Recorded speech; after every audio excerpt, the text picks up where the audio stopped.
நம்ம road show பாக்குறோம். SR Sekar tweet பண்ணிருக்காரு, மோடியை பார்க்க காத்திருக்கும் மக்கள் அப்படின்னு. ஃபுல்லா நாயுடுவால வேலை செய்யற பெண்கள் அவங்க வந்து ரோடு கிராஸ் பண்ணிருக்காங்க போல, திரும்ப மோடி வந்துட்டு போயிருக்கோம் அப்படின்னு நிக்க வச்சிருக்காங்க போல. அதையெல்லாம் போட்டு அவர் தான் வந்து மோடிக்கு எதிராக பிரச்சாரம் பண்ணிட்டு இருக்காரு. குஜராத்ல தலித் விவசாயிகள் புகார் கொடுத்திருக்காங்க. தாரத்தாரையா ஆயிரக்கணக்கான ஏக்கர் வந்து பிஜேபி அரசாங்கம் ஏதோ ஒரு ப்ராஜெக்ட்டுக்கு வெல்ஸ் பண்ணு ஒரு கம்பெனிக்கு கொடுத்துச்சு. அந்த வெல்ஸ் பண்ணும் அதானியும் கூட்டுல இருக்காங்க. அதுல சில ஏக்கர் சில விவசாயிகள் வாங்கிருக்காங்க. வாங்கும் போது என்ன சொல்லிருக்காங்கன்னா, நாங்க உங்களுக்கு காசை வந்து அக்கௌண்ட்ல போடுறோம், நீங்க உடனே எலக்ட்ரல் பாண்டா மாத்திருங்க. அதை மாத்திட்டா உங்களுக்கு அதிக பலன் அதுல இருந்து வரும், வட்டி வரும், அந்த மாதிரிலாம் ஏதோ அடிச்சு விட்டுருக்காங்க. அதை நம்பி இவங்களும் வந்து எலக்ட்ரல் பாண்டை வாங்கியிருக்காங்க. 76 கோடி ரூபாய் போகும் நிலத்தை வெறும் 14 கோடி ரூபாய்க்கு முடிச்சு கொடுத்துருக்காங்க. 1,14,00,000 மட்டும் முட்டுட்டு மிச்சத்தெல்லாம் எலக்ட்ரல் பாண்டு வாங்க வச்சிருக்காங்க. 12ஆம் தேதி அக்டோபர் என்னமோ வாங்குறாங்க, 16ஆம் தேதியே பிஜேபி அதை என்கேஷ் பண்ணிடுச்சு. அப்போ இது எவ்வளவு வேகமா நடைபெற நெட்வொர்க். ஹரியானா பஞ்சாப் ரீஜன்ல பாத்தீங்கன்னா ஒரு 60க்கும் மேற்பட்ட கிராமங்கள்ல போஸ்டரே ஒட்டிருக்காங்க, நீங்க எங்களை டெல்லியில உள்ள, நாங்க உங்களை எங்க கிராமத்துக்குள்ள விட மாட்டோம், பிஜேபி காரங்க இந்த கிராமத்துக்குள்ள வந்தாலே தொலைஞ்சிங்க அப்படின்ற அளவுக்கு ஒரு எச்சரிக்கையை விட்டுருக்காங்க. பீகார், மகாராஷ்டிரா, மத்திய பிரதேஷ், ராஜஸ்தான், ஹரியானா எல்லா இடத்துலயுமே வந்து பிஜேபிக்கு பெரிய பின்னடைவு. நார்த்தும் அப்படிதான், டே நாங்களும் உங்களுக்கு சலைச்சவங்க இல்லை அப்படின்னு ஒரு பாடம் புகட்டும். வடிவேல் ஜோக்கில் ஒருத்தர் சட்டரை தூக்கி போட்டு தலையில வேட்டியை கட்டிட்டு ஓடி போவார்ல, அந்த மாதிரி பிஜேபி வந்து வீட்டுக்கு கிளம்ப வேண்டியதுதான். வணக்கம். இந்த வீடியோல நம்ம கூட சூறாவளி சுற்றுப்பயணத்தெல்லாம் முடிச்சுட்டு மோடி அவர்களுடைய ரோட் ஷோ, மோடி அலையெல்லாம் ஒரு எதிர்நீச்சல் போட்டு நம்மகிட்ட பேசுறதுக்காக அவ்வளவு கஷ்டத்தையும் தாண்டி நம்ம கூட மத்து சக்தி இறங்கிருக்கிறார். வணக்கம். ஒவ்வொரு வட்டமும் ஒன்றும் புதுசாக கண்டுபிடிக்கிறீங்க. பாஜக ஒரு 2-3 ஐடியா கொடுத்தீங்கன்னா 10 வருஷமா பேசிட்டு இருக்கிற டேப் ரெக்கார்டரை வந்து மாத்தாவே செய்வாங்க. எப்படி இருக்குது மோடி அலை தமிழ்நாட்டுல? இருக்குதா? முதல்ல இருக்குதான்னு கேட்கணும். ஏன்னா இன்னைக்கு நம்ம ரோட் ஷோ பாக்குறோம். ஏங்க, யாராவது ஒரு சின்ன செலிபிரிட்டி போனாலே டிராபிக் ஜாம்லாம் ஆகும். நான் பாட்டுக்கு ஆஃபீஸ்க்கு போயிட்டு வரேன், ஜாலியா இருக்கேன், உங்க ஸ்டுடியோக்கு வந்திருக்கேன், எந்த டிராபிக்கும் இல்லை, ஒன்றும் இல்லை. நம்ம எஸ்ஆர் சேகர் ட்வீட் பண்ணிருக்காரு, நம்மெல்லாம் வந்து அக்யூஸ் பண்ணாதான் வந்து 200 ரூபா ஊப்பி கோபாலபுரத்துக்கு கொத்தடிமைன்னுவாங்க, அவர் தான் பெரிய கோபாலபுரத்துக்கு கொத்தடிமைன்னு நினைக்கிறேன். ஒரு ட்வீட்டை ஒன்று போட்டிருக்காரு, மோடியை பார்க்க காத்திருக்கும் மக்கள் அப்படின்னு. ஃபுல்லா நாயுடுவால வேலை செய்யற பெண்கள் அவங்க வந்து ரோடு கிராஸ் பண்ணிருக்காங்க போல, திரும்ப மோடி வந்துட்டு போயிருக்கோம் அப்படின்னு நிக்க வச்சிருக்காங்க போல. அதையெல்லாம் போட்டு அவர் தான் வந்து மோடிக்கு எதிராக பிரச்சாரம் பண்ணிட்டு இருக்காரு. அதான் மோடி அலைய எந்த அளவுக்கு இருக்கு அப்படின்னா, அவர் அலைய கொண்டு யார இங்க ஜெயிக்க வைக்க போறாரு? வினோஜ் பி செல்வம், பால் கனகராஜ், தமிழிசை சவுந்தரராஜன் யாருமே வேன்ல முன்னாடி இல்லையா? அங்கேயே அண்ணாமலையே, அதாவது வந்து கல்யாணம் ஆனா மனவரையில உட்காரணும், இதா இருந்தா இளவா இருந்தா பணமா இருக்கணும்ன்ற மாதிரி அண்ணாமலை தான் முன்ன நிக்கிறாரு. அவர் யாருக்கு ஓட்டு கேட்பாரு? யாருக்கு அங்க ஓட்டெல்லாம் கேட்கல, அவர் சும்மா டாட்டா கட்டுறாரு. இங்க ஒரு 10 அடிக்கு பூத்து உணவுல வேக வேகமா ரன்னிங் ரேஸ் மாதிரி ஓடி இன்னொரு 100 மீட்டர்ல இன்னொரு பூ தூக்குறாங்க. அந்த கிளிப் எடுத்து பாத்தீங்கன்னா தெரியும், அபிஷியல் ஹேண்ட்ல போட்டுருக்க கிளிப்பு. ஒரே நபர் வந்து ஒரு 6 முறை 8 முறை வர்றாரு அந்த கிளிப்ல. அந்த அளவுல லட்சணம் தான் இருக்குது அப்படின்னும் போது எவ்வளவு மட்டமா இருக்கு அப்படின்னா, எங்க அண்ணா தளபதி விஜய் டெய்லி ஷூட்டிங் ஸ்பாட்டுக்கு வெளில வர்றாரு. இந்த கோட் படத்துல நடிச்சுட்டு இருக்காரு இல்லையா, வெங்கட் பிரபு படத்துல. அந்த வெளியே வரதே மோடிக்கு வந்த கூட்டத்தை விட ஜாஸ்தியா இருக்கு அப்படின்னு இருக்கும்போது, அப்போ வந்து அலையெல்லாம் இல்லை அப்படிங்கிறத நம்ம வந்து இதை வச்சு தெரிஞ்சுக்கலாம். 400 சீட்டுக்கு மேல அப்படின்னு மோடி வந்து பார்லிமெண்ட்லயே பிரச்சாரத்தை வந்து துவங்கினாரு. இப்போ சமீபத்துல எஸ்வை குரேஷி முன்னாள் எலெக்ஷன் கமிஷனரா இருந்தவர் வந்து ஒரு ட்வீட் வந்து பதிவு பண்றாரு. அது வந்து 400 ஆரம்பிச்சாங்க, இப்ப 250 வந்து நிற்குது, போக போக இன்னும் குறையும் பாருங்க அப்படின்ற மாதிரி சொல்லிட்டு, நான் வந்து வேற எதுவும் சொல்லல, மாம்பழத்தை பத்தி சொல்லிட்டு இருக்கிறேன். நம்ம மாம்பழம் வேற இருக்கு கூட்டணியில, மாம்பழம் ஜூஸ் போட்டுருவாங்க. எப்படி இருந்துச்சு கேட்கும் போது இந்த உள்ளத்தள்ளித்தா காமெடி தான் ஞாபகம் வந்துச்சு. எப்பா 1 லட்சம் கேட்கறானப்பா அப்படின்னு சொல்லி கடைசியில யோ அவ்வளவுதான் தர முடியாது, எங்க டெம்போலாம் வச்சு கடத்திருக்குங்க பார்த்து செய்யுங்கன்ற மாதிரி தான் பாஜக நிலைமை இருக்கு. ஏன்னு பாத்தீங்கன்னா, அவர் ஒன்றும் சும்மா அடிச்சலாம் இல்லை. அவர் சொல்றது ஒரு விதத்துல ஞாபகம் தான். நம்ம பசங்க கூட வந்து ஒரு 2 வாரத்துக்கு முன்னாடி ரீல்லாம் போட்டுருந்தாங்க, சூப்பரா இருந்துச்சு அந்த ரீல். என்ன அப்படின்னா, பிரசாந்த் கிஷோர் மாதிரி ஹை பட்ஜெட் நடுநிலை பத்திரிகையாளர், மூத்த பத்திரிகையாளர்கள் அப்படின்ற மாதிரி நம்ம ஊர்ல மூத்த பத்திரிகையாளர்கள் இருக்காங்க இல்லையா, அந்த மாதிரி ஹை பட்ஜெட்ல வேலை பார்க்குற ஒருத்தர் தான் பிஜேபி இங்க ஜெயிக்கும் அங்க கெயின் ஆகும், தமிழ்நாட்டுல வந்து எவ்வளவு 20% ஓட்டு வாங்கும் இப்படியெல்லாம் பேசிட்டு இருக்காங்க. 25%. அது அண்ணாமலை சொல்றது. பிரசாந்த் கிஷோர் வேற வந்து 20% வாங்கும் அப்படிலாம் பேசிக்கிட்டு இருக்காரு. ஆனா உண்மை நிலைமை என்ன அப்படின்னா, போன முறை எலெக்ஷன்ல மத்திய பிரதேஷ்ல வந்து 29 சீட் இருக்கு, அதுல 28 ஜெயிச்சிருக்காங்க. மகாராஷ்டிரால 48ல 41 ஜெயிச்சிருக்காங்க. ஹரியானா, ராஜஸ்தான், குஜராத்ல ஃபுல் எவ்வளவு சீட்ஸ், 26 சீட் இருந்தாலும் 10 சீட் இருந்தாலும் எல்லாத்தையுமே ஃபுல்லா வாங்கியிருக்காங்க பிஜேபி. டெல்லியில ஃபுல்லா வாங்கியிருக்காங்க, 7க்கு 7 வாங்கியிருக்காங்க. இப்ப இந்த மாநிலங்கள் எதிரியுமே அவங்க அப்படி ஜெயிக்க போறது கிடையாது. ஈவன் பீகார்ல மெஜாரிட்டி ஆஃப் சீட்ஸ் அவங்க தான் ஜெயிச்சாங்க. இந்த முறை பீகார்லயே அவங்க ஜெயிக்க போறது கிடையாது. தமிழ்நாட்டிலேயே பரவலா மக்கள்கிட்டயும் சரி, சமூக வலைதளங்கள்ல வந்து அரசியல் பேசுறவங்ககிட்டயும் சரி, பொதுவான ஒரு கருத்து என்னவா இருக்கும்னா, வடக்குல அவங்க ஈஸியா ஜெயிச்சிடுறாங்க, இவ்வளவு நம்பர் ஜெயிச்சிடுறாங்க, அதனாலதான் நம்ம கஷ்டப்பட வேண்டியது இருக்குன்ற மாதிரி ஒரு கருத்து இருக்கு. இப்போ அங்க ஜெயிக்க மாட்டாங்கன்னு சொல்றீங்க, அப்படி என்ன நிலவரம்? இல்ல இப்ப நீங்க ஃபுல்லா ஜெயிச்சிருக்காங்க. இப்ப ராஜஸ்தான்ல ஃபுல்லா ஜெயிப்பாங்கன்னா கிடையாது. ஏன் அப்படின்னா இந்த முறை அசம்பிளி தேர்தல்ல காங்கிரஸுக்கும் பிஜேபிக்கும் ஓட் ஷேர்னு பாத்தீங்கன்னா 1% வித்தியாசம் தான் இருக்கும் இல்லையா? அதுல அந்த 1% வித்தியாசம் தான் சீட்ஸ் கை மாறி இருக்குது. அவங்க வந்து ஆட்சி அமைச்சிருக்காங்க இல்லையா? பெரிய அப்படியே வந்து இவங்க 20% தான் ஓட் ஷேர் வாங்கியிருக்காங்க, அவங்க 45% வாங்கியிருக்காங்க அப்படின்னா ஓட் ஷேர் கிடையாது. அதனால காங்கிரஸ் வந்து இப்ப ராஜஸ்தான்லயோ ஹரியானாலயோ பாதிக்கு பாதி ஜெயிக்கும். ஈஸியாவே பாதிக்கு பாதி வந்து இந்தியாலயும் ஜெயிக்கும். அதை தாண்டி டெல்லியில நீங்க வந்து தேவையில்லாம அரவிந்த் கெஜ்ரிவாலை கைது பண்ணிருக்கீங்க. அது வந்து பயங்கரமான பேக் ஃபயர். அங்க இருக்கிறவங்க எல்லாம் வந்து இது வரைக்கும் கண் முழிச்சுக்கவங்க கூட பயங்கர கடுப்பாயிட்டான். ஏன்னா ஏன் இறையாண்மையில கை வைக்கிற, நான் ஓட்டு போட்டு ஒருத்தரை முதலமைச்சர் ஆக்கியிருக்கேன், நீ அவனை தூக்கி உள்ள வைக்கிறேன்னு என்ன அர்த்தம்? நீ அதுவும் இல்லாம சுத்தி இருக்கிறவங்க 5 பேரை கைது பண்ணிட்டு அவங்கள மாச கணக்கில் மணி சிசோடெல்லாம் மாச கணக்கில் விசாரிச்சுட்டு நீ இப்போ முதலமைச்சரை தூக்கி உள்ள வச்சு அவர்கிட்ட பாஸ்வேர்டு வாங்கினாதான் நான் ஊழல ஒழிக்க முடியும் அப்படின்னு பேசிக்கிட்டு இருக்கிற. இதை தனாவட்டாக எல்லா ரோட் ஷோ அந்த ஷோ இந்த ஷோலையும் ஊழல் ஒழிக்கதான் அரவிந்த் கெஜ்ரிவால் உள்ள வச்சிருக்கோன்னு பேசினா டெல்லி மக்கள் கடுப்பாவங்களா மாட்டாங்க. அதே போல பீகார்ல போன முறை அலையன்ஸ் சரியில்லை. ஆர்ஜேடி காங்கிரஸ் அலையன்ஸ் இல்ல, நிறைய மாற்று கருத்துக்கள் இருந்தது. நடுவில் இங்க இருந்து வேற ஹைதராபாத்ல இருந்து ஒருத்தர் போய் ஓட்டை பிரிச்சாரு. அந்த மாதிரியான வேலைகள்லாம் நடக்காம இந்த முறை சாலிடா ஒரு அலையன்ஸ் இருக்குது. பட்னால வந்து அந்த ரேலி பார்த்திருப்பீங்க, தேஜஸ்வி யாதவ் நடத்தின ரேலி வந்து நம்ம அழகர் கோயில் திருவிழா மாதிரி இருந்துச்சு, ஜெகஜேன் இருந்தது. அதெல்லாம் பார்க்கும்போது நம்ம ரோட் ஷோ வந்து பக்கத்துல கூட வர முடியாது அப்படின்ற மாதிரி பீகார்ல சமாட்டி. மகாராஷ்டிரால மக்கள்கிட்ட ஒரு பெரிய அதிருப்தி இருக்குது. மகாராஷ்டிரால இருக்கிற சில நண்பர்கள்ட்ட பேசிட்டு இருந்தேன், குறிப்பாக பூனே மும்பை இங்க இருக்கிற நண்பர்கள். அவங்க என்ன சொல்றாங்க அப்படின்னா, சரத்பவாருக்கும் உத்தவ் தாக்கரேக்கும் ஒரு பெரிய சிம்பத்தி வேவ் கிரியேட் ஆயிருக்காங்க, கொடுமைப்படுத்துது பிஜேபி அவங்கள அப்படிங்கிற மாதிரி மக்கள் வந்து புரிஞ்சுக்க ஆரம்பிச்சிட்டாங்க. ஒரு காலத்துல வந்து இப்ப அம்மா இறந்து போனோடனே வந்து ஒரு சிம்பத்தி எல்லாம் கிரியேட் ஆச்சு இல்ல, ஏடிஎம்கே மேல ஒரு சிம்பத்தி கிரியேட் ஆச்சு, இல்ல வந்து கலைஞர் இருந்த பிறகு வந்து டிஎம்கே மேலேயும் ஒரு சிம்பத்தி இருந்தது. அந்த மாதிரி இருக்கக்கூடும் மக்களுக்கு. அந்த சிம்பத்தி இல்லாம இவங்க வந்து கண்டினியூஸாக இடி ரைடு, கட்சியை உடைக்கிறது அப்படிங்கிறது வந்து மக்களுக்கு வந்து வெறுப்பா இருக்கு. இங்கேயாவது பரவாயில்ல, முடிஞ்சிருச்சு. மகாராஷ்டிரால மக்கள் அதுவும் இல்லாம இப்ப நீங்க வந்து கர்நாடகானா பிளிப்ளாப் பண்ணிருக்காங்க, மணிப்பூர்ல பிளிப்ளாப் பண்ணிருக்காங்க, உத்தரகாண்ட்ல பண்ணிருக்காங்க அப்படின்றத தாண்டி மகாராஷ்டிரால பல முறை பண்ணிட்டாங்க. 2019 இருந்து பல முறை பண்ணதுனால மக்களுக்கு வந்து பயங்கர எரிச்சலா இருக்குது. பீகார் மக்களுக்கு அதேதான். நிதிஷ் சார் வந்து நம்ம பாமக மாதிரி இருந்திருக்கிறாரு. பாமக ராமதாஸ் அவர்கள் வந்து அன்புமணி என்கின்ற நான் அப்படின்னு முதலமைச்சர் பதவியை வந்து ஃபேண்டசியா பண்ணி பார்த்தார்ல, அதை ரியல் லைஃப்ல எக்ஸிக்யூட் பண்றவர் நிதிஷ்குமார். அவர் வந்து கடந்த 20 வருஷத்துல 18 முறை பதவி ஏற்றிருக்காரு. அப்ப இந்த முறை மக்கள் வந்து இனஃப் இஸ் இனஃப், இந்த last straw on the back of the கேமல்னு சொல்லுவாங்க, இதுக்கு மேல் தாங்கிக்க முடியாது எங்களால் அப்படிங்கிற ஒரு நிலைப்பாடுக்கு மக்கள் வந்திருக்காங்க. அப்ப பீகார், மகாராஷ்டிரா, மத்திய பிரதேஷ், ராஜஸ்தான், டெல்லி, ஹரியானா எல்லா இடத்துலையுமே வந்து பிஜேபிக்கு பெரிய பின்னடைவு வருது.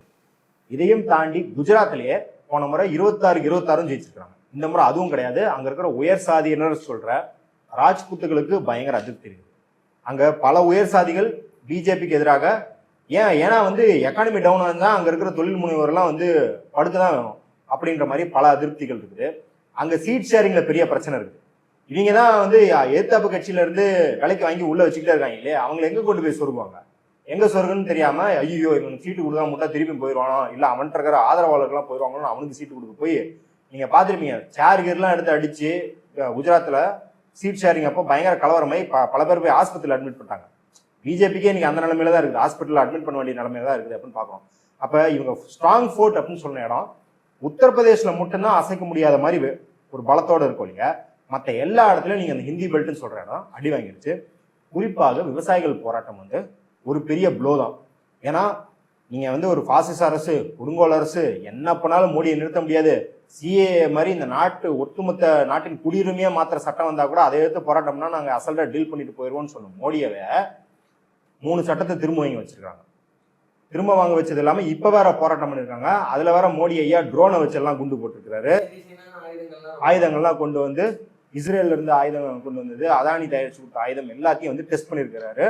பண்ணது இல்லாம ஃபார்மர்ஸ்க்கு எதிராக இந்த மோடியோட கோடி மீடியான்னு சொல்ற மீடியா வந்து என்ன மாதிரியான சித்தரிப்பு செஞ்சது அப்படின்றத பஞ்சாப் ஹரியானா மக்கள் பார்த்துருக்காங்க. அதன் ஒரு விளைவாக தான் இன்னைக்கு பாத்தீங்கன்னா ஹரியானா பஞ்சாப் ரீஜன்ல பாத்தீங்கன்னா ஒரு 60க்கும் மேற்பட்ட கிராமங்கள்ல போஸ்டரே ஒட்டியிருக்கிறாங்க. நீங்கள் எங்களை டெல்லியில் உள்ள, நாங்கள் உங்களை எங்கள் கிராமத்துக்குள்ளே விட மாட்டோம். பிஜேபிக்காரங்க இந்த கிராமத்துக்குள்ளே வந்தாலே தொலைஞ்சிங்க அப்படின்ற அளவுக்கு ஒரு எச்சரிக்கையை விட்டுருக்குறாங்க அப்படின்றது எவ்வளோ ஒரு ஸ்ட்ராங்கான ஸ்டேட்மெண்ட். இந்த மாதிரி வந்து ஒரு 60-70 கிராமங்கள் இப்படி வந்து போஸ்டர் ஒட்டி என்னைக்கு பார்த்துருக்கோம் நம்ம இந்தியாவிலே எப்பயோ நடந்திருக்கும். அதெல்லாம் அப்படி இருக்கும் பட்சத்தில் தான் பிஜேபி இந்த தேர்தலை சந்திக்குது.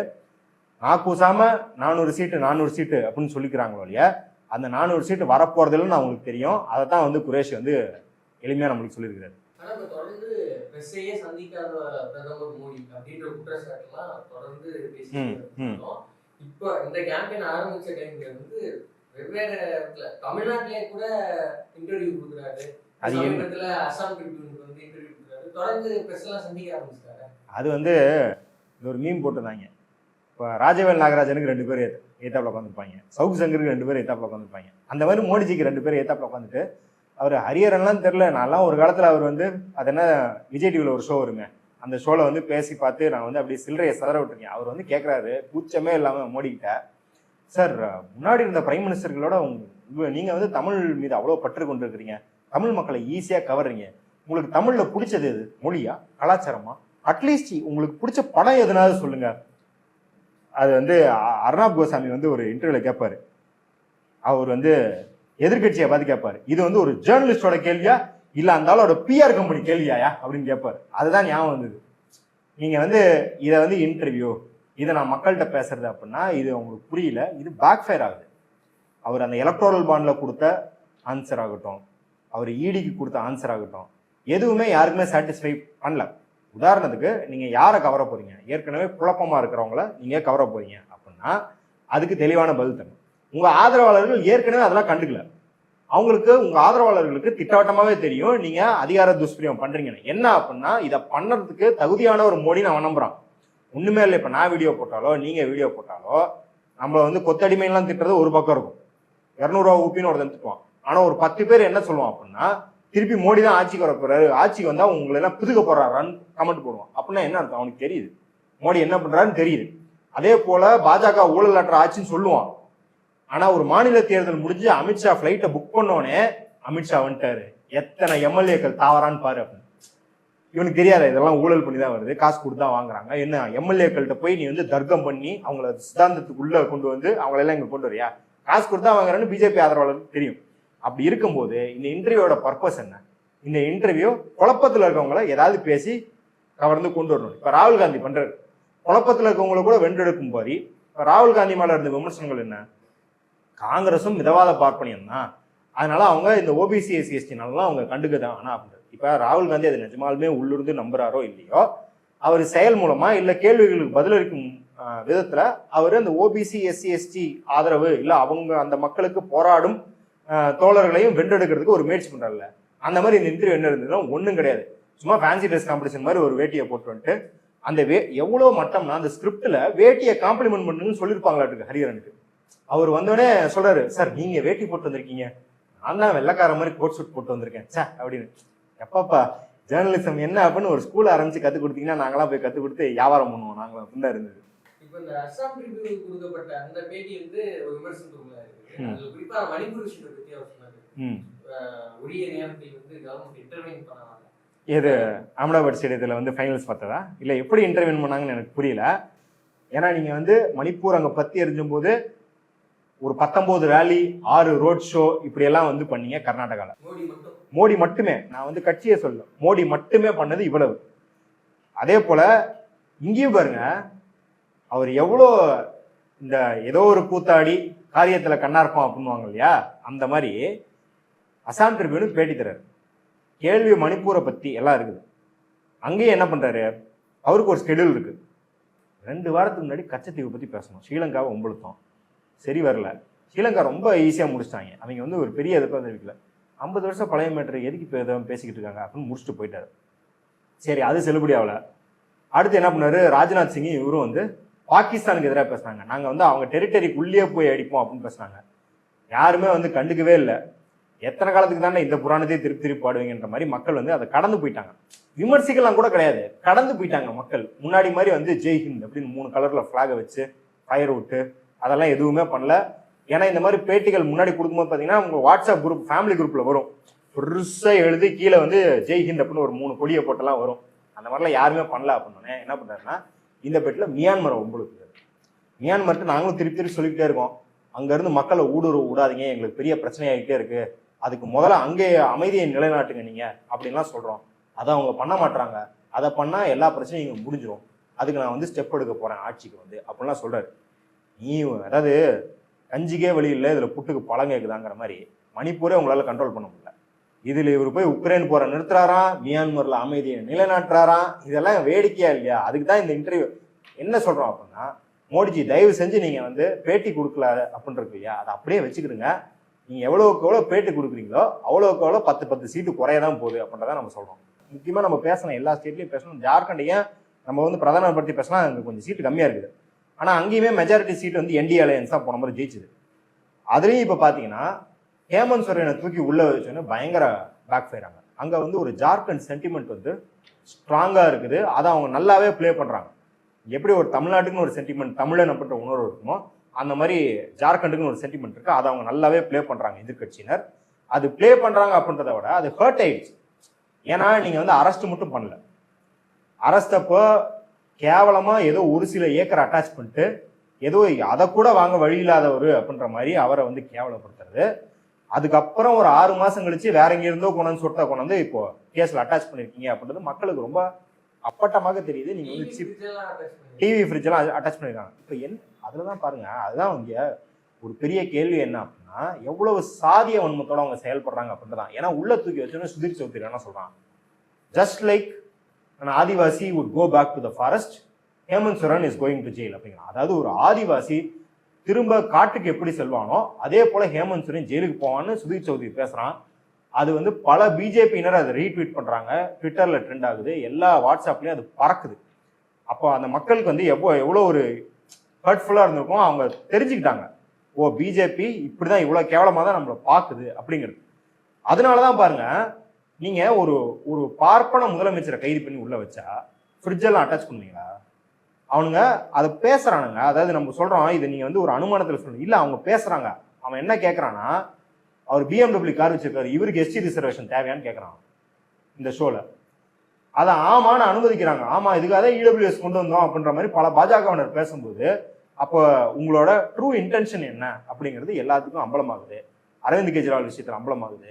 நீங்க தமிழ்நாட்டுல பண்றது கச்சத்தீவு மேட்டர் ஆகட்டும், கச்சத்தீவுல நீங்களே பார்லிமெண்ட்ல அதெல்லாம் தர முடியாது, பண்ணது காங்கிரஸ் என்ன பண்ணுச்சோ அது ரைட் டிசிஷன் தான் பேசுறீங்க. அது உண்மையில ரைட் டிசிஷனா ராங் டிசிஷன் வேற டிபேட். ஆனா நீங்களும் இந்த ஸ்டேட் இந்தியன் ஸ்டேட்டுக்குன்னு ஒரு நிலைப்பாடு இருக்கும், கட்சியெல்லாம் தாண்டி இந்தியன் ஸ்டேட்டுக்கு ஃபாரின் பாலிசி ஒன்று இருக்கும், அதுதான் எங்களோட நிலைப்பாடுன்னு ஒத்துக்கிட்டீங்க. எல்லாம் ஒத்துக்கிட்டதுக்கு அப்புறம் இப்போ வந்து இந்தியாவின் முன்னாடி யூடியூப் இன்ஃபுளுசரான ஜெய்சங்கரை கூட்டிட்டு வந்துட்டு ஒரு ஆர்டிஐ தகவல் அறியும் சட்டத்தை தூக்கிட்டு வந்துட்டு, ஏங்க பிஎம்கர் அதெல்லாம் கிடையாதுங்க, அவர் யூடியூப் இன்ஃபுளுசர் பஞ்ச்லைன் பேசினார்ல, ஏயா மியான்மர் பத்தி பேசுற, மாலத்தீவு குட்டியா அவன் பொட்டிக்கடை மாதிரி ஒரு கண்ட்ரியை வச்சிருக்கான், அவனை பத்தி பேசுற, பாகிஸ்தானை உங்களுக்குற, சைனாவை பத்தி வாயை திறக்க மாட்டேங்கிறியா அப்படின்னு கேட்டா, Arunachal Pradesh was ours, will be ours, is ours அப்படின்னு செம்ம பஞ்ச் லைனு. இதை ஷார்ட்ஸ்ல போட்டு பின்னாடி KGF டீம் மியூசிக் வச்சா 1 மில்லியன் வியூ போகும் சார். ஆனா இதுல இருந்து இந்தியாவுக்கு வந்து அரை நயா பைசா பிரயோஜனம் இல்லை. அவர் யூடியூப் இன்ஃபுளுசரு, அவர் வந்து பியர் பைசப்ஸோட சேர்ந்து பாட்காஸ்ட் பண்ணுவாரு, முடிஞ்சா கீர்த்தி ஹிஸ்டரி கூட பாட்காஸ்ட் பண்ணுவாரு. அவர் அப்படி போறதுதான், அவருக்கும் வெளியுறவுத்துறை கொள்கைக்குலாம் ஒரு சம்மந்தமும் கிடையாது அப்படிங்கிறத நம்ம பாக்குறோம். அதே வந்து பேக் ஃபயர் ஆயிடுச்சு. ஏன் அப்படின்னா, நீங்க ஆர்டிஐ தூக்கிட்டு வரீங்க, நீங்க மற்ற ஆவணங்கள் இதை எடுத்துட்டு இருந்தா கூட பரவாயில்ல, இப்போ போட்ட பிஎம் கேருக்கு ஒரு 30,000 கோடியை வசூல் பண்ணிருக்கீங்க, நீங்களே தான் பெருமையா சொல்லிக்கிறீங்க. நம்ம தேசத்தின் பிரதமர் அழைத்தோன ஒரு மாரல் சப்போர்ட்டுக்கு அப்படியே வந்து பணம் கூஞ்சிருச்சுன்னு பெருமை அடிச்சுக்கிட்டீங்க. கணக்கு கேட்டா ஒரு 6-7 ஆர்டிஐ பெட்டிஷன் நீங்களே தான் ரிஜெக்ட் பண்ணிருக்கீங்க. உங்க டிகிரி சர்டிபிகேட்டுக்கு ஆர்டிஐக்கு கேஸ் போட்டா அதை வெளியே விட நினைச்ச ஆர்டிஐ அதிகாரியை சஸ்பெண்ட் பண்ணீங்க. அவர் பேர் ஸ்ரீதர் ஆச்சார்யா. நிறைய பேர் கேட்பான் அடிச்சு விட்றோம் அப்படி பண்ணுவான், போய் கூகுள் பண்ணிக்கோ, அவர் பேர் ஸ்ரீதர் ஆச்சார்யா அவர் பேர். அவரை சஸ்பெண்ட் பண்ணாங்க. ஆர்டிஐ தகவல் அறியும் சட்டத்தை இப்படி போட்டு நாசம் பண்ணிவிட்டு, நான் வந்து 1974 இருக்கிற ஒரு ஆவணத்தை ஆர்டிஐல இருந்து எடுத்துட்டு வந்தேன் அப்படின்னா எந்த மக்கள் பார்ப்பாங்க? இதுதான் இது நிறைய பேர் வந்து தப்பா புரிஞ்சுக்கிறாங்க. இது தமிழ்நாட்டில் செல்லுபடி ஆகுது, தமிழ்நாட்டில் செல்லுபடி ஆகுதுன்னு சொல்றாங்க. அது அவனுக்கும் தெரியும், பிஜேபிக்கும் தெரியும் தமிழ்நாட்டில் செல்லுபடி ஆகாது. ஏன்னா அந்த கச்சத்தீவு மேட்டர், இல்லை அதை சுற்றி இருக்கிற எதுவுமே 2011 தேர்தலுக்கு அப்புறம் இங்கே வந்து தீர்மானிக்கிற ஃபேக்டராகவே இல்லை. ஆனால் அதை வச்சுக்கிட்டு என்ன அப்படின்னா நார்த் இந்தியாவில் போய் பிரச்சாரம் பண்ணுறது. அவர் பாருங்க சம்பல்பூர் நினைக்கிறேன், அங்கெல்லாம் பேசும்போது இந்தியாவுக்கே பாஸ் ஒரு ஐலாண்ட் இருந்தது, அங்கே அது பேர் கச்சா தீவு அப்படிலாம் பேசிக்கிட்டு இருக்காரு. அவனுக்கும் கச்சதீவுக்கு என்ன ரெலவன்ஸ்? ஆனால் அங்கே பேசி என்ன சொல்றாருன்னா, காங்கிரஸ் பாருங்க நிலத்தை வந்து ஏதோ கேக் வெட்டுற மாதிரி வெட்டி ஸ்ரீலங்கா கொஞ்சம் இவனுக்கு கொஞ்சம் அவனுக்கு கொஞ்சம் கொடுத்தது, அதெல்லாம் நம்ம மீட்டெடுக்க போறோம் அப்படின்னு பேசுறதுக்கு தான் அந்த பிரச்சாரத்தை கையாளுறாருடைய. அதுல வேற எந்த யூஸும் இல்லைன்னு அவங்களுக்கும் தெரியும். ஆனா எதுவுமே கிடையாதுங்க பாயிண்ட். இப்படி ஏதாவது பாயிண்ட் வந்தா தான் உண்டு அப்படின்னு. அது கவுண்டமணியும் பார்த்திபனும் சேர்ந்து ஒரு படத்துல கொள்ளடிப்பாங்க. நாங்க போட்டு நாளைக்கு காலைல வரோம் அப்படின்வாங்க. ஏன் பகல்ல வர அப்படின்னு கேட்ட, நைட்ல தான் பூட்டி வச்சிருப்பீங்களா அப்படின்னு. அந்த மாதிரி சைனாக்காரன் போய் எப்படிப்பா முழுக்க முடியும் அப்படிங்கிற மாதிரியான ஒரு நிலைப்பாடு தான் அவங்க எடுத்துக்கிட்டு இருக்காங்க அப்படின்றத நம்ம பார்க்கணும்.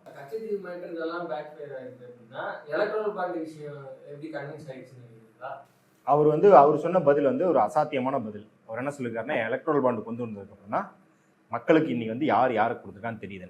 இவங்களே தான் உச்சநீதிமன்றத்தில் என்ன சொன்னாங்கன்னா, the people do not have the right to know, மக்களுக்கு இதை தெரிந்து கொள்ளும் உரிமை கிடையாது அப்படின்னு இவங்க தான் வாதிட்டாங்க. இன்னைக்கு தோத்தோன்னே பாருங்க காங்கிரஸ் கூட தான் வாங்கியிருக்கு, திமுக கூட தான் வாங்கியிருக்கு, டிஎம்சி கூட தான் வாங்கியிருக்கு அப்படின்ற பாணியில அவர் என்னன்ட்டாருன்னா, நாங்க தான் நல்லது பண்ணியிருக்கோம் அப்படிங்கிற மாதிரி கொண்டு வந்துட்டார். ஆமா, அமித்ஷாவை கேளுங்க. அமித்ஷா வந்து ஐயோ அம்மான்னு கத்திக்கிட்டு இருந்தாரு. பார் கவுன்சில் நம்ம போன இன்டர்வியூல கூட பேசணும், இந்த டேட்டா வெளியே போயிட்டா இந்தியாவில் இருக்கிற இன்வெஸ்ட்மெண்ட்லாம் படுத்துரும் அப்படின்லாம் வந்து கதறினாங்க. இன்னைக்கு வந்து இப்படி பேசிக்கிட்டு இருக்காரு. சரி, அவர் அப்படி பேசுறாரு. சார் உங்க ஊர்ல என்ன நடக்குது தெரியுமா? குஜராத்ல தலித் விவசாயிகள் புகார் கொடுத்துருக்காங்க. என்ன அப்படின்னா, தாரத்தாரையா ஆயிரக்கணக்கான ஏக்கர் வந்து பிஜேபி அரசாங்கம் ஏதோ ஒரு ப்ராஜெக்ட்டுக்கு வெல்ஸ்பன் ஒரு கம்பெனிக்கு கொடுத்துச்சு. அந்த வெல்ஸ்பன்னும் அதானியும் கூட்டுல இருக்காங்க. 2 பேரும் அக்ரிமெண்ட் போட்டு ஒன்னா தான் அந்த ப்ராஜெக்டை பண்றாங்க. அதுல சில ஏக்கர் சில விவசாயிகள்ட்ட இருந்து வாங்கியிருக்காங்க. வாங்கும்போது காசை என்ன சொல்லியிருக்காங்கன்னா, நாங்க உங்களுக்கு காசை வந்து அக்கௌண்ட்ல போடுறோம், நீங்க உடனே எலக்ட்ரல் பாண்டா மாத்திருங்க. அதை மாத்திட்டா உங்களுக்கு அதிக பலன் அதுல இருந்து வரும், வட்டி வரும், அந்த மாதிரிலாம் ஏதோ அடிச்சு விட்டுருக்காங்க. அதை நம்பி இவங்களும் வந்து எலக்ட்ரல் பாண்டை வாங்கியிருக்கிறாங்க. அதுவும் பாருங்க 76 கோடி ரூபாய் போகும் நிலத்தை வெறும் 14 கோடி ரூபாய்க்கு முடிச்சு கொடுத்துருக்காங்க உடனடியாக. அது வந்து என்ன இருக்குன்னா, இந்த நெகோசியேஷன் 1 வருஷம் போயிருக்கு. அந்த லேண்ட் அண்ட் அக்விசிஷன் ஆக்ட் படி 1 வருஷம் வந்து தாண்டிடுச்சு அப்படின்னா எல்லா நெகோசியேஷனும் லாப்ஸ் ஆயிரும், திருப்பி நீங்க முதல்ல இருந்து ஆரம்பிக்கணும். அதனால கடைசி நேரத்துல ஒரு சப் கலெக்டரோ யாரோ ஒருத்தர் அதிகாரி செயல்பட்டு 14 கோடிக்கு முடிச்சு கொடுத்துருக்காரு. 14 கோடியோ 11 கோடின்னு நினைக்கிறேன், அந்த மாதிரி முடிச்சு கொடுத்துருக்காரு. அந்த அமௌண்ட் அப்படியே 1 கோடியே 14 லட்சத்தை மட்டும் முட்டுட்டு 14,000 மட்டும் முட்டுட்டு மிச்சத்தெல்லாம் எலக்ட்ரல் பாண்டு வாங்க வச்சிருக்கிறாங்க. அதுவும் சொல்றாங்க, அவங்க வாங்குறாங்க ஒரு 12ஆம் தேதி அக்டோபர் என்னமோ வாங்குறாங்க, 16ஆம் தேதியே பிஜேபி அதை என்கேஷ் பண்ணிடுச்சு. அப்போ இது எவ்வளோ வேகமாக நடைபெற நெட்வொர்க் அப்படிங்கிறது மக்களுக்கு நீங்கள் ரொம்ப அப்பட்டமாக தெரிஞ்சிருக்கு. நீங்கள் மேகா இன்ஜினியரிங்லேருந்து, நீங்கள் வேதாந்தால இருந்து, அந்த சீரம் இன்ஸ்டியூட்லேருந்து எல்லா எலக்ட்ரல் பாண்டும் எப்படி வாங்கியிருக்கீங்க. குறிப்பாக 2Gயில் என்ன சொன்னீங்க, ஏலத்தை ரத்து பண்ணுறதுனால தான் எல்லா நஷ்டமும் அப்படின்னு சொன்னீங்க. அதில் தான் பிரச்சாரம் பண்ணி நீங்கள் ஆட்சிக்கும் வந்தீங்க. ஆனால் இப்போ என்ன பண்ணியிருக்காருன்னா, பாரதி ஏர்டெல்கிட்ட 150 கோடி வாங்கிட்டு சேட்டலைட் ஸ்பெக்ட்ரம் அலோகேஷனில் ஏலத்தை ரத்து பண்ணியிருக்காரு. இது எல்லாம் ஒவ்வொன்றா வெளியே வருது. ஆக்டை திருத்திருக்காங்க. அவராது வந்து ஒரு ஜீவோ, அது ஒரு கவர்மெண்ட் ஆர்டர். ஏலத்தை ரத்து பண்ணிட்டு ஃபர்ஸ்ட் கம் ஃபர்ஸ்ட் சர்வ்னு ஒரு ஜீவோ. நீங்கள் வந்து பில்லியே அவசரமாக கொண்டு வந்து டிசம்பரில் மான்சூன் சீசனில் வேகமாக பிரசிடென்ட்டை கையெழுத்து போட வச்சு ஒரு அரசாங்கம் ஒரு நாட்டுக்கான முழு கொள்கையவே ஓவர் நைட்டில் மாற்றிருக்கீங்க. ஒருத்தர் 150 கோடி ரூபா எலக்ட்ரல் பாண்டில் கொடுத்தாங்க. அது இன்னைக்கு எல்லாத்துக்கும் அம்பலமாகி போச்சு. எல்லாருமே அதை பற்றி பேசுகிறாங்க. நார்த் இந்தியன் மீடியாவை விட்டுட்டு நீங்கள் வந்து மெயின் ஸ்ட்ரீம் மீடியா அப்படின்னு சொல்லிக்கிற இந்த கோடி மீடியாவை தவிர எல்லா யூடியூப் சேனலும் சர்ற மாதிரியே கிளிகள்னு கிழிக்கிறாங்க. நம்ம ராஜ்தீப் சர்தேசாயெல்லாம் வந்து ராஜ்தீப் சர்தேசாய் நம்ம தான் யூபி அப்படிங்கிற பேர் வாங்கியிருக்கோம் அப்படின்னு பார்த்தா அவரையும் ஊப்பின்னு தான் கூப்பிடுறாங்க. அவர் வந்து தமிழ்நாட்டுக்கு வந்தார் இல்லையா, தமிழ்நாட்டுக்கு வந்து பார்த்துட்டு பூரிச்சு போயிட்டாரு. அதுலேயே வந்து அந்த ட்வீட்லாம் போட்டிருக்காரு. பாருங்க, இவ்வளோ ஃபீமேல் எம்பவர்மெண்ட் இருக்குது. இந்தியாவில் இருக்கிற மொத்த ஃபீமேல் ஒர்க் ஃபோர்ஸில் 43% வந்து ஃபேக்டரி ஒர்க்கர்ஸில் தமிழ் பெண்கள் தான் இருக்கிறாங்க அப்படின்றது எவ்வளோ பெரிய இது அப்படிலாம் பேசியிருக்காரு. நம்ம குஜராத் மாடல் பற்றி பேசின அளவுக்கு தமிழ்நாடு மாடல் பற்றி பேசலை அப்படின்ட்டுலாம் சதற விட்டுருக்காரு சில்லறையா. அது எப்பயும் இருக்கும்ல, நம்மளுக்கு வந்து ஃபர்ஸ்ட் இங்கே நடந்த வளர்ச்சிகளை பார்க்கும்போது ஒரு பூரிப்பு இருக்கும்ல. அது ராஜ்தீப் சர்தேசாய்க்கு இப்போ தான் வருது. இந்த ரமணா டெம்பிள் இருந்தால் அடப்பாவி இப்போ இதே கண்டுபிடிக்கிறீங்களா அப்படின்ற மாதிரியான ஒரு பூரிப்பு.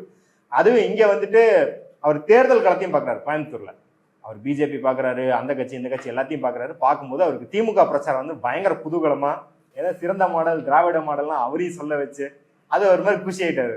அதை வந்து இன்னைக்கு பாராட்டிக்கிட்டு இருக்காரு. நார்த் இந்தியன் மெயின் ஸ்ட்ரீம் மீடியாலே அவர் வந்து இந்த மாதிரி குரல் உயர்த்திக்கிட்டு இருக்காரு. இந்த இந்தியா டுடே கான்க்ளேவ்ல அப்கே பார் மோடி சர்க்கார்னு வந்து ஆஜ்தக் ரிப்போர்ட்டர்லாம் கூவினாங்க. அப்பவே மக்களுக்கு தெரிஞ்சு போச்சு, என்னடா இவ்வளவு கேவலமா பண்ணிக்கிட்டு இருக்கீங்க அப்படின்ற மாதிரி. இன்னைக்கு அதான் வந்து இப்ப நேற்று நாதன் தோழர் கூட வந்து சன் டிவியில் பேசும்போது சொல்லியிருக்காரு, main stream TV channels narrative set பண்றது நின்று போச்சு. யூடியூப் சேனல்களும் இன்ஸ்டாகிராம், ஃபேஸ்புக், ட்விட்டர் தான் இப்போ நேரேட்டிவை பயங்கரமாக செட் பண்ணிக்கிட்டு இருக்கு. அது வந்து பிஜேபிக்கு எதிராக தான் இருக்குது அப்படின்றதான் இன்னைக்கு நம்ம பார்க்குறோம். நம்ம ஆர்டிகல் 19 நவீன் இங்கே வந்திருந்தார் இல்லையா ஒரு மாதத்துக்கு முன்னாடி, அவர் வந்து ரீசெண்டாக வந்து ஒரு வீடியோ பண்ணியிருக்கு. இங்கே வந்து நம்ம 28 பைசா 29 பைசா பிரதமர் அப்படின்னு சொல்கிறது, இங்கே செங்கல் பாலிடிக்ஸ் பண்ணுறது எல்லாமே அங்கே கொண்டு போய் அவர் சேர்த்துறாரு. அது எல்லாமே பயங்கரமாக வெற்றி பெறுதாங்க.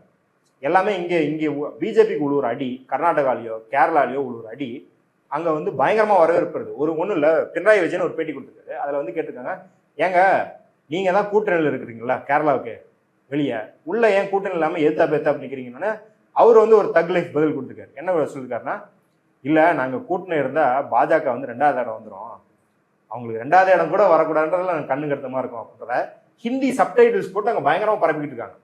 ஸோ அதனால களம் வந்து நார்த்லேயும் வந்து அவங்களுக்கு இந்த மாதிரி கிடையாது. South will remain independent kingdom நம்ம திருப்பி கூட ஸ்டேட்டஸ் வச்சுக்கலாம் ஜூன் 4ஆம் தேதி. பட் நார்த்தும் அப்படிதான், டே நாங்களும் உங்களுக்கு சலைச்சவங்க இல்லை அப்படின்னு ஒரு பாடம் புகட்டும் அப்படின்றத நம்ம பார்க்குறோம். வடிவேல் ஜோக்கில் ஒருத்தர் சட்டரை தூக்கி போட்டு தலையில் வேட்டியை கட்டிட்டு ஓடி போவார்ல, அந்த மாதிரி பிஜேபி வந்து வீட்டுக்கு கிளம்ப வேண்டியதுதான் அப்படிங்கிறத நம்ம பார்க்குறோம். அதுக்கு மேலே அங்கே ஒன்றும் கிடையாது. நீங்கள் வந்து பாதிக்கு மேலேயே அவர் சொல்கிற மாதிரி, குரேஷி சொல்கிற மாதிரி இவங்க வந்து பழைய பிரதமர்களை பாராட்டுறது, ஒரு இணக்கமாக போகிறது, அப்புறம் எல்லா இடத்துலையும் என்ன தோல்வி வெற்றி எது வந்தாலும் நம்மலாம் உருத்தாய் பிள்ளைகள் இல்லையா அப்படின்னு பேசுறதெல்லாம் பார்ப்போம்.